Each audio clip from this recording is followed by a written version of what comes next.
হে আমার যুবক ভাই সকল, আপনাদের কাছে আমার একটাই অনুরোধ, আমার একটাই খুব জোর করে আমি আপনাদের কাছে বলছি, ভাই আজকে হয়তো জুমার দিন, আজকে হয়তো এই বছরের শেষ জুমা। আপনারা আল্লাহর কাছে পথ জোর করে অনুরোধ করে আল্লাহর কাছে ক্ষমা চাইলেন।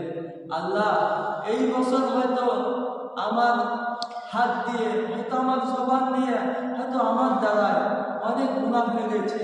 ইয়া রাব্বাল আলামিন, ইয়া আকরামুল আকরামিন, আল্লাহ এই পুরো সকলের বছরে যত গুনাহ করেছি না কেন, আল্লাহ তুমি আজকের জুমার ওসিলা করে আমাদের গুনাহগুলোকে তুমি মাফ করে দাও। এবং আপনারা আরো একটু দোয়া করবেন যেন আল্লাহ